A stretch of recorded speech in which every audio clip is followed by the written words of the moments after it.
Welcome back to another episode of NRL by Jellyman here on Wednesday, the 10th of May. Looking back at Magic Round, so round 10, looking into the stats for round 11 and also previewing round 11, jumping straight into it. Obviously looking back quickly at round 10 and the weekend that was. Obviously Magic Round, always a good weekend, was pretty much dry for the whole weekend until the last two games where a bit of a thunderstorm rolled on through. But looking back at last Friday, the Raiders beating the Bulldogs 34-30. The Raiders looked like they were going to just tear shreds off the Bulldogs, but then they let the Dogs back into it. Preston scored a double, Averillo a double, and Hayes Perham from the back also scored a try for the Bulldogs. Rapana a double as well. Savage gets on the board. Tomoko, Young and Croker all score for the Raiders. Impressive by the Raiders being able to put a score on. The Bulldogs once again struggling to defend, but making it a couple in a row for the Raiders as well, in some high-scoring wins, which is something we haven't seen in previous seasons for Canberra. Next game was the Sea Eagles against the Broncos. Obviously the Broncos winning well, 32-6. Manly look terrible at the moment, as politely as we can say it. Cobbo scored a hat-trick. Walters, Arthars and Farmworth all scored singles. The Broncos just dominated through the middle third. Just really made Manly look second rate. I guess for Friday's games, Canberra winning okay, and Brisbane as well, picking both of those ones as well was good for us. Then moving to Saturday's games, the Panthers played the Warriors in a low-scoring affair, 18-6. We didn't really pick this one, being a low-scoring game, but it seems both sides came with the defensive hats on.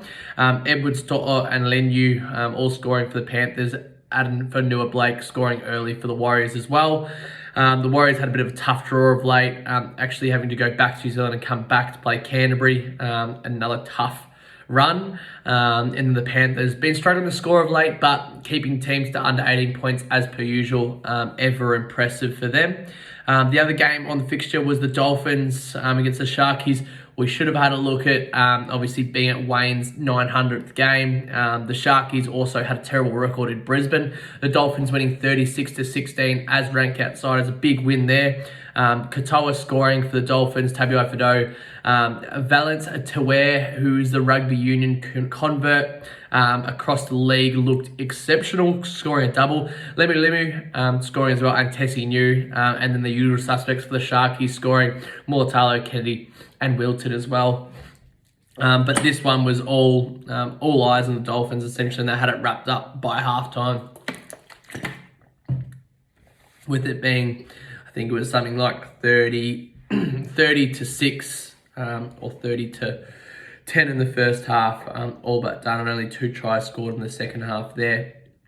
The nighttime game, the Storm versus the Bunnies. Bunnies obviously struggling against the Storm in recent times, but getting the win 28-12. And this looks like their best season yet to potentially win a minor premiership and go on towards a premiership as well. The Storm just didn't look like they usually looked, only scoring 12 points and those coming through Remus Smith and Bronson Garlick there. But yeah, the South, not too much else to cover on that game other than us picking the Bunnies and South getting away with a good win. Sunday's games, the Tigers versus the Dragons. Unfortunately, we did catch a bit of this one. The Tigers winning 18-16.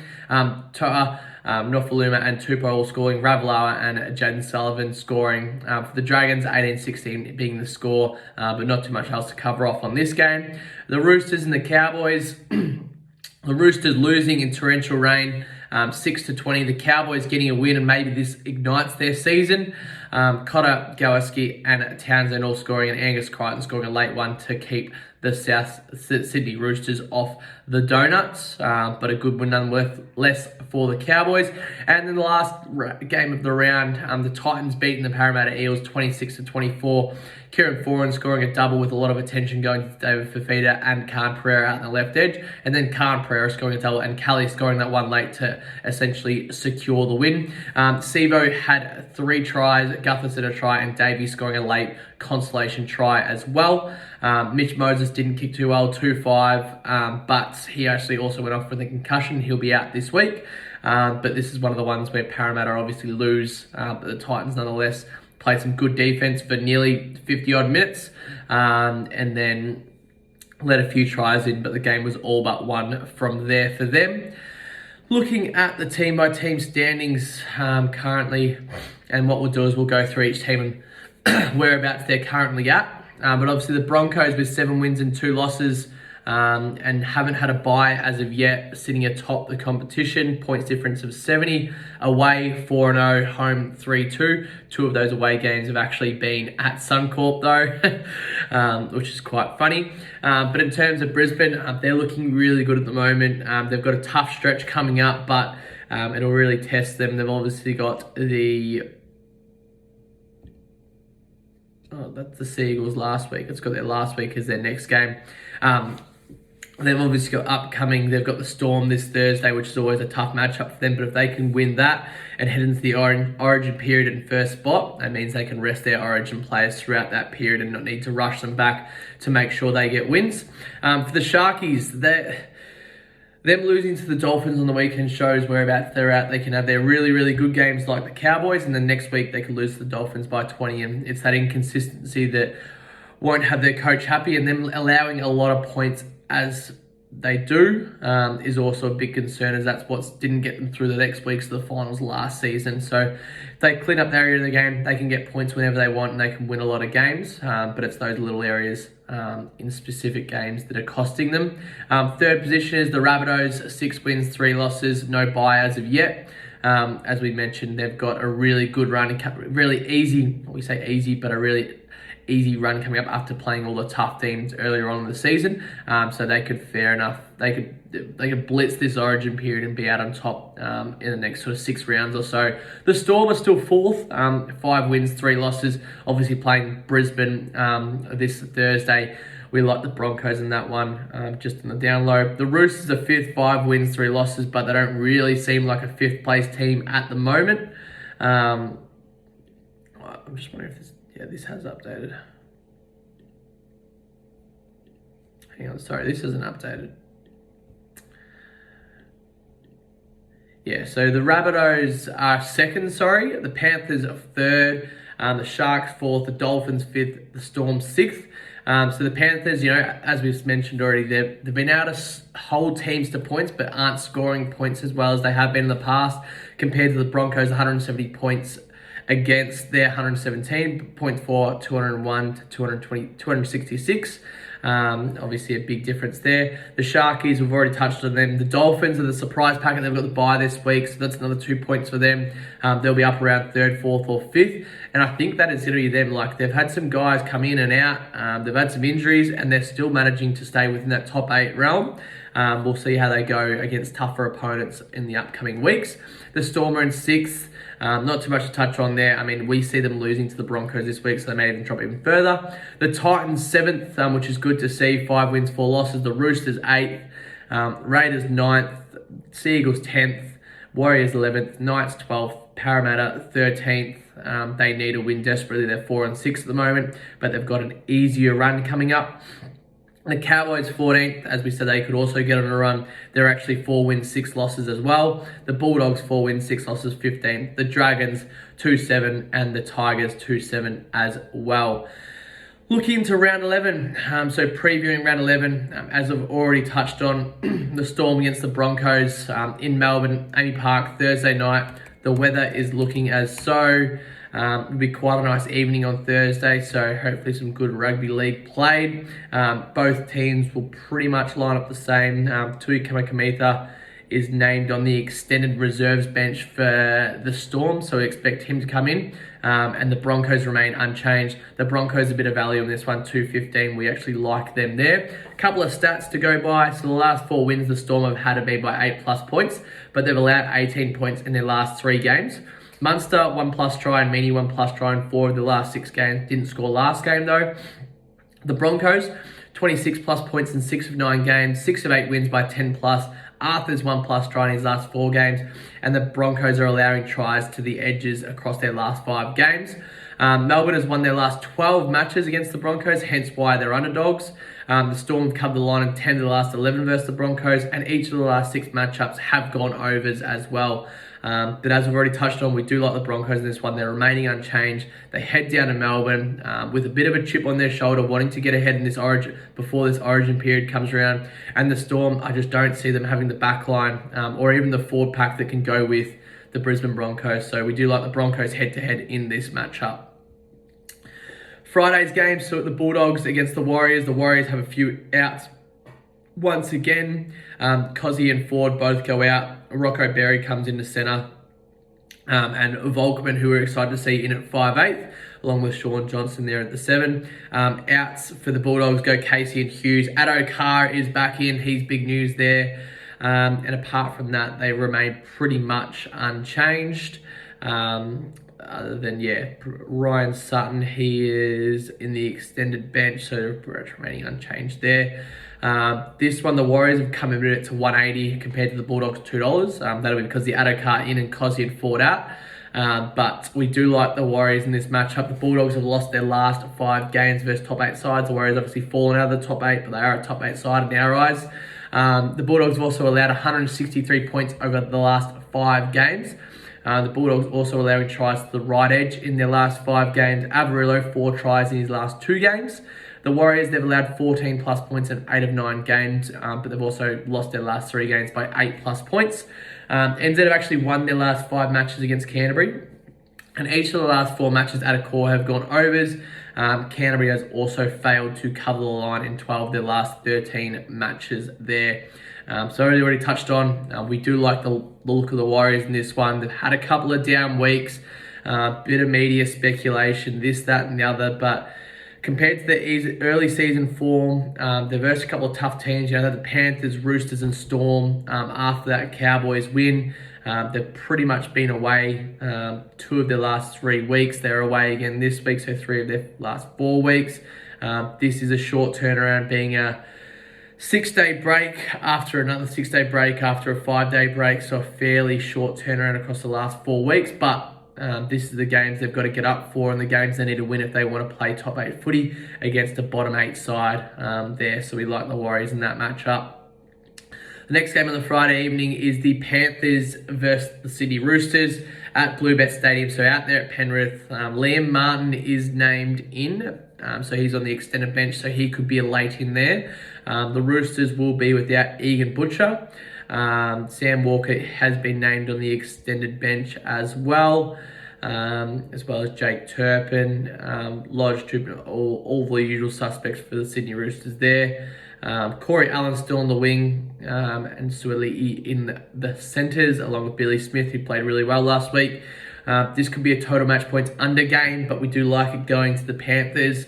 Panthers 18 points or less in the last 4 games, but have only allowed more than 18 points once this season. The Roosters 14 points or less in 4 of their last 5 games, but have allowed 20 plus points in 5 of their last 6 games. Penrith have won their last 6 matches against Sydney. 5 of the Roosters' last 6 night matches have gone under, and Penrith have failed to cover the line in their last 4 matches. So something like a Penrith Panthers head-to-head with a total match points under would look good in this one. We do like the Panthers head-to-head though, at home out there at Bluebet especially. Saturday's games, so South Sydney playing the West Tigers. The South Sydney Rabbitohs remain unchanged. Very much like the Tigers after a couple wins in a row. The Bunnies 28 plus points in 4 of their last 5 games, have held teams to 18 points or less in 9 of 10 games. Walker 1 plus try in 6 of his last 7. Mitchell 1 plus try in 4 of his last 5. Campbell Graham 11 tries this season. The Tigers, they've lost their last 14 matches in Sydney. 9 of South's last 13 matches at a core have gone over.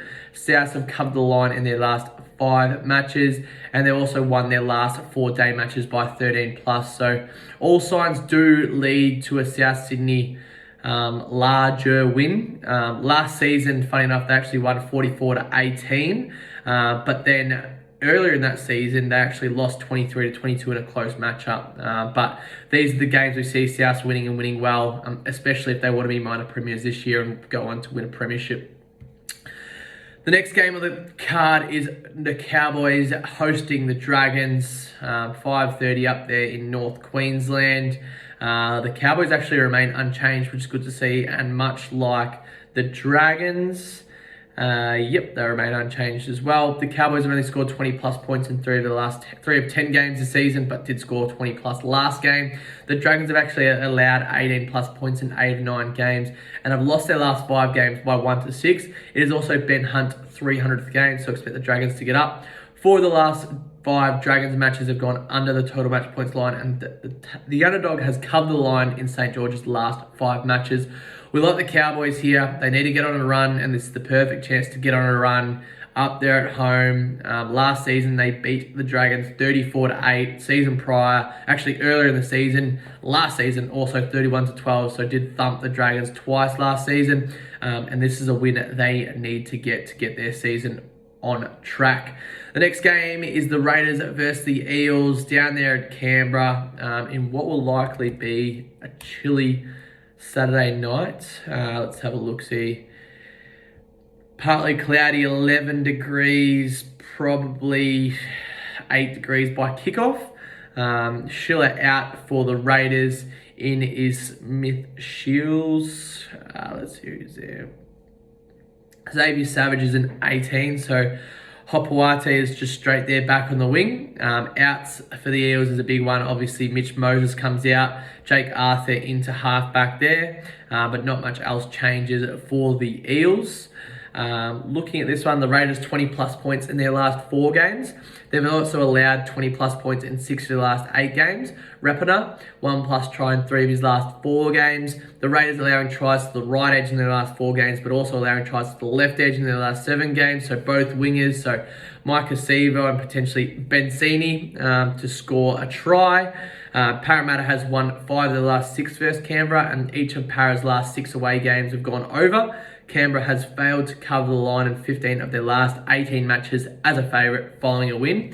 We do see the Eels being a bit of value, especially dropping last week's game, and the roller coaster of an Eels season will have them probably expecting to win this week, because if they drop this one, they actually fall to, and this is prior to the origin period, they actually fall to 4-7, which could potentially drop them below the Cowboys, and if the Bulldogs win, below the Bulldogs into 15th spot. And it is obviously a long way back from there, especially with the origin period coming up where they're likely to lose. You're looking at not Gutherson, probably you're losing Mitch Moses, maybe not. Maybe they don't lose too many people. So Junior Bolo, and maybe Hopgood. And maybe even Madison. So 3 main forwards there, but they'll keep their back line together, depending on not if Gutherson gets called into camp as well. He's a potential as well. But we do like the Eels as underdogs in this one, even without Mitch Moses. It just means Dylan Brown owns more of the ball, and he gets permission to sweep both sides of the ruck with Jake Arthur controlling everything else. Sunday's game, so we've got the Knights playing the Titans. So the Knights come back after a bye. Kurt Mann's the only one out. Adam Elliott comes in, which is exciting to see. The Titans have made no changes. Jaden Campbell signed on during the week as well. Khan Pereira been playing super well, but we do like the Titans this one. The Knights, they've allowed 18 plus points in 4 of the last 5 games. 16 points or less in the last 3 games. Marju, 1 plus try in 4 of his last 6. Young, 10 tries in his last 7 games. Also 1 plus try in 5 of his last 6. The Knights are actually allowing tries to halves in the last 2 games. Fun fact, Foran scored a double last week, so he might be one good on that side. Also, Tanner Boyd faced off against Kalen Ponga, so looking at that right edge. The Titans, 26 plus points in their last 4 games. They've actually allowed 24 plus in 6 of their last 8 games as well. Khan Pereira, 11 tries in 9 games. Also 1 plus try in 6 of 8 games. 2 plus try in 3 of his last 4. And the Titans are allowing tries to left wingers in 4 of the last 5 games. So that is Marju there on the wing for a try. The home team has won each of its last 11 matchups between these squads. So Titans looking to break that streak. 10 of the Knights' last 13 matches at home have gone over. And the Knights have covered the line in 5 of their last 6 matches, obviously only with that big loss prior to the bye where their mind was potentially elsewhere. But looking at both sides and what it means to each side, I mean, the Titans did thump the Knights last season at home 36-26, but then the Knights won earlier that season 38-12. The Gold Coast are coming off a 7-day break, so they do have a bit of a break, but the bye for the Knights and all that drama prior. I like the Gold Coast Titans in this one. They've been playing well, and these are the type of games they need to win if they want to play finals. They're sitting in 7th at the moment, so they are the better squad. The Knights are down in 12th with 3-1-5. Yeah, we're looking at the Titans this one head-to-head as favourites, or even money actually quite at the moment. The Seagulls versus Sharks, last game of the round. The Seagulls 260, the Sharks 150. Sharks obviously coming off that disappointing loss in Magic Round last week. Manly 18 points or less in 5 of their last 7. They've allowed 26 plus points in 4 of the last 6 and allowing tries to the left winger in their last 3 games. The Sharkies 30 plus points in 4 of the last 6 games, 44 plus total points in 8 of the last 9. Mulatalo 10 tries in his last 8 games and also a try in 7 of his last 8. Cronulla has won each of the last 9 games as a favourite after losing as a favourite. So when they are favourite after losing as a favourite, they often win. 10 of the Sharks' last 12 matches have gone over. Cronulla has covered the line in their last 4 matches against Manly as well. Not many changes to write home about. Josh Schuster is named in the reserves, as well as Morgan Harper. Whether he comes into play or not, it'll yet to be seen. And no changes for the Sharkies either. The Sharks won this matchup last season 40-6 and then also 34-22. So a couple of big wins for the Sharkies of late, even at Brookvale. We do like the Sharks to win and win well in this matchup, with the Seagulls struggling to score points of late. Round 11 best bets. So looking at stats for round 11, our 4 head-to-heads that are favourites, the Panthers, they've won their last 6 matches versus the Roosters. The Tigers, they've lost their last 14 matches in Sydney. The Dragons, they've lost their last 5 matches. The Sharks, they've won their last 9 after losing as a favourite. So that's 375. So Penrith, South Sydney, North Queensland, and then Cronulla, a 4-leg multi, 375 there for round 11. NRL stats for Thursday, the 11th. The Storm have allowed 18 points in their last 3 games. So 18 plus points across their last 3 games. The Broncos 26 plus points in 6 of 9 games this season. Arthars 1 plus try in his last 4 games. So Jesse Arthars anytime try scorer with the Broncos over 17.5 points, 275 there. NRL stats for Friday, the 12th of May. The Warriors have allowed 14 plus points in 8 of their last 9 games. Averillo 4 tries in his last 2 games. The Panthers haven't allowed 20 points this season as of yet. The Roosters 14 points or less in 4 of their last 5 games. So putting together Averillo anytime try scorer with the Roosters under 18.5 or 18.5 points. That'll get you 401 as a 2-leg multi. NRL stats for Saturday, the 13th of May. The Bunnies 28 plus points in 4 of their last 5 games. Cody Walker 1 plus try in 6 of his last 7 games. The Dragons, they've allowed 18 plus points in 8 of the last 9 games. Rapana 1 plus try in 3 of his last 4 games. So the Bunnies over 27.5 with Cody Walker to score.